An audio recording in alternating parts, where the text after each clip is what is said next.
আসন্ন জাতীয় সংসদ নির্বাচনকে সামনে রেখে শরীয়তপুর এক আসনে জাতীয় নাগরিক পার্টি এনসিপির শাপলা কলি প্রতীকে দলীয় মনোনয়নপত্র দাখিল করেছেন বৈষম্য বিরোধী ছাত্র আন্দোলনের শরীয়তপুরের আহ্বায়ক ইমরান আল নাজির। বুধবার 12 নভেম্বর রাতে রাজধানীর বাংলা মোটরে এনসিপির অস্থায়ী প্রধান কার্যালয় থেকে তিনি মনোনয়নপত্র সংগ্রহ করেন। এ সময় বিপুল সংখ্যক এনসিপির নেতাকর্মী সেখানে উপস্থিত ছিলেন এবং তাকে শুভেচ্ছা জানিয়েছেন। মনোনয়ন দাখিল শেষে ইমরান আল নাজির বলেন, শরীয়তপুরের সার্বিক উন্নয়ন এবং তরুণ সমাজকে রাজনীতির ইতিবাচক ধারায় যুক্ত করার লক্ষ্যেই আমি নির্বাচনে অংশ নিতে চাই।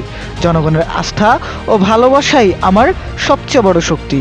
তিনি আরও বলেন, 24-এর গণ অভ্যুত্থানের নেতৃত্বে এনসিপির জন্ম হয়েছে। অবাধ, সুষ্ঠু ও নিরপেক্ষ নির্বাচন হলে জনগণ আমাকেই রায় দিবে ইনশাল্লাহ। আর আমি নির্বাচিত হলে এই আসনের উন্নয়নে নিরলসভাবে কাজ করব।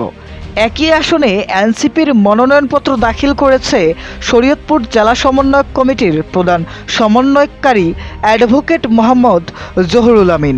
মনোনয়ন দাখিলের মাধ্যমে এ আসনে এনসিপির প্রার্থী বাছাই নিয়ে স্থানীয় রাজনৈতিক অঙ্গনে নতুন আলোচনা শুরু হয়েছে।